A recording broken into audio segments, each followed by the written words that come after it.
everybody, you're very welcome to Coopershill. My name is Maeve McCormack and I'm with Work Matters for Sligo Libraries. Today I'm going to be talking to Alison Gorman from Hawthorn Bakehouse. Alison, you're very, very welcome. Thank you so much for having me, Maeve. Thanks a million. It's lovely to have you, and it's wonderful to smell your fabulous home bakes. They're sitting there beside you. Thanks a million. Can you tell us about what products that you sell through Hawthorn Bakehouse? Yeah, sure. So Hawthorn Bakehouse primarily sells brownies and cookies. So we have a classic brownie, which is your classic chocolate fudge brownie studded with toasted walnuts, which actually recently won a gold medal at the Blossom Heron Awards this year, which is, we were delighted with. And then we have a couple of seasonal twists as well. So normally throughout the year we have a black forest version, and we also have a peanut butter and homemade raspberry jam version.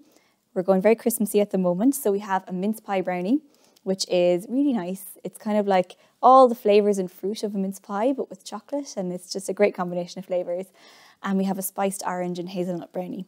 And then we also sell a range of cookies.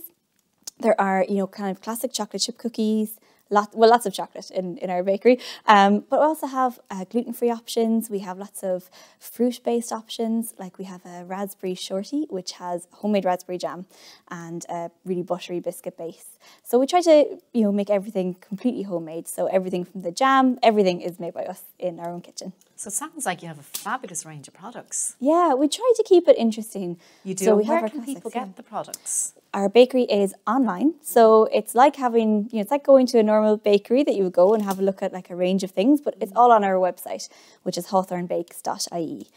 So you can buy online. We have a little date selector for your shipping, so if you're buying in advance, you can choose your date for shipping, and then I literally make everything bespoke for you, and it goes out and it's sent anywhere in the country. So everything is made fresh. Yeah, you can decide what day you want it sent out. Exactly. And you can order it from anywhere because it's all online. Exactly. So you can order from anywhere in the country and send it to anywhere else. And do you particular say sizes of boxes or ranges that you do? Yeah, how we do. People choose? Yeah. We do. We have a classic size, which tends to have like one of each item, so you get a taste of everything that we have on offer. And then we have a larger box, which maybe if you're having a gathering or a party is perfect. Depends on the box. We have, say, between 2 to 5 of each things in the larger boxes, depending on whether you're getting brownies or a mix or cookies. So it depends. So plenty of choices. Loads of choices, there. Excellent. Yeah. So how did you end up in a business like this? I mean, you sound so enthusiastic about it. Is it something you always wanted to do? Yes, absolutely. I always loved cooking and baking, and I mean, I studied English and philosophy. I was a million miles away from cooking at the time, but I was like, even in college, I was always cooking for my housemates and everything. I was always really interested in food and the kitchen. And I went to Toronto after I finished university and worked in a cookbook store, which was just amazing. It was just like the most fun job I've ever had. It was brilliant, and just really, that really made me think, yes, I really want to work in food. We would cook for events and bake for events in the store, and I thought, yeah, I like this.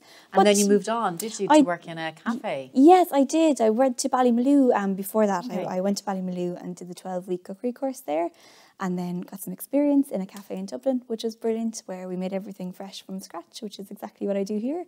But I always wanted to be back in Sligo. That was my next question. So how did you end up? I know you were in London as well, so Toronto, London, all over the Dublin. place, So what made you decide to come back to Sligo? Pretty much as soon as I left Sligo, I knew I wanted to be back in Sligo. But it just is the way it goes. Different jobs came up and different things happened along the way. But it was always the master plan was to get back here. So how did you get into the business then when you came back to Sligo? Yeah, well, I came back in the end of 2019. And I started the Start Your Own Business course with the local enterprise office, which is amazing. And my plan at the time was to do maybe like wedding cakes that were quite modern and with lots of seasonal flavours. And as we all know, 2020 happened and things changed. And so you had to change your dreams, exactly, really, didn't you? Yeah, so we kind of had to do a little pivot of the business. But that was actually, it worked out really well because I was literally sending friends cookies, brownies. We were having Zoom calls where we'd have like all of our treats all together and pop on the kettle. And I thought, well, you know, my kitchen's approved. I love making these things. And it's a little, you know, bit of something special and nice that you can send even during, you know, lockdowns and things. We were able to send things like that. So it was really lovely to be able to pop something delicious in the post. That's a lovely treat for someone.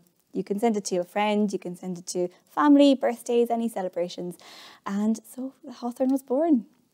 Yeah. So you send your products all over the country. Do you find you've more Sligo-based clients, or do they, they send to the people in Sligo or to people further afield? We have a lot of actually Sligo customers who send further afield. So a lot of people buy like Sligo addresses are purchasing the items, but then they're going all over the country, which is lovely because, you know, when you've lived away, you know yourself, it's nice to be able to send something that you know is homemade and you know is from Sligo, but it can be going to a friend who's anywhere in the country. But a mix, like Sligo customers are really supportive, and we've had so much support from local community. So a lot of things are just bought for in Sligo as well, which is we highly encourage. And your ingredients, do you source most of them in Sligo, or where do Yeah, you get so them? we use we use a really beautiful Belgian chocolate. We use only Irish butter, of course. We wouldn't even go anywhere else. Yeah, we get our eggs from Woodville Farm. And yeah, we basically use as much Irish ingredients as we can. And definitely we purchase everything within Sligo and Ireland, so we don't look outside too far to get anything. And how do you think being based in Sligo influences how you run your business? I think it brings a brilliant work-life balance to the business. Like, it's so wonderful to live in Sligo. So I always knew I wanted to be back here. I've always loved Sligo. And it's just like when you say you're having a really busy day, it's very stressful. Lots to do, lots of orders have to be made. And then like in 5 minutes you can be out at the beach and it feels so much more relaxed. It's much more manageable. So it's like the work-life balance part of Sligo is brilliant. But also we have a really nice business community here. It's really supportive. You know, there's so many other food businesses and even non-food businesses in town who've been really supportive of. So there's a good kind of business network, good supportive business network. Yes, the network is brilliant down here, and it's just a really nice place to live and work. I think that's. And just when you're talking about the networks, I know you've Sligo Leo have supported you. Are you involved in any other business networks in Sligo? Mostly just the Sligo Leo, actually, yeah. But they've been such a huge support. I've done loads of training through them, and even the Start Your Own Business course has been like, it was just a brilliant bedrock, a brilliant foundation for getting from kind of idea to actually being out there in the marketplace. And as you say, you've such huge supports from Sligo Leo. We've actually asked Liam Kiely from Sligo Leo to come in today as well. So Liam is going to come along now and tell us about some of the supports available to businesses in Sligo. Liam, you're very welcome. Thanks very much, Maeve. Well, the local enterprise office supports really break down into 3 different areas. There's the training supports, the mentoring supports, and the financial supports. We offer a wide range of training courses for small businesses, particularly for startups. A lot of them are short and snappy, which is what startup entrepreneurs want at this stage. They just want to get the information and get out and do their thing.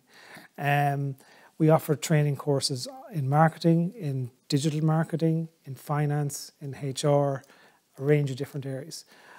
We also offer mentoring for small businesses. Now, we have a panel of over 50 mentors with a wide range of expertises, from anything from your standard business advice, business planning, finance, again, HR, and there's certain sectoral areas in particular that we have consultants now on board in the food sector that can help the type of business that Alison is working within. And thirdly, there's financial supports. We have priming grants, which are much suited to startups in the early stages, businesses of less than 18 months in existence. And this can help towards 50% of the cost of capital items that a business might need to set up. There's also salary support if the business needs to take on an additional employee. And it'll also cover some of their consultancy or marketing costs within a year. So a huge range of supports there altogether, Liam. And I know that, Alison, you've used a number of these over the years. Yeah. And would it be fair to say that maybe some of the supports you give are for businesses at an earlier stage, and then some of them they would use at a later stage when they're expanding more? Is there something for, I suppose, people at all stages of business? There is. Like, again, the priming grant would be more for the early stage business that are going to go into the business-to-business area. Business expansion grant is more for the more advanced businesses. There's also other supports there that businesses can access through us, like the Microfinance Ireland Loan Fund. And again, they would have loans for startup situations, for startup businesses, or businesses thinking of expanding. So the support can match the stage at which an entrepreneur is at.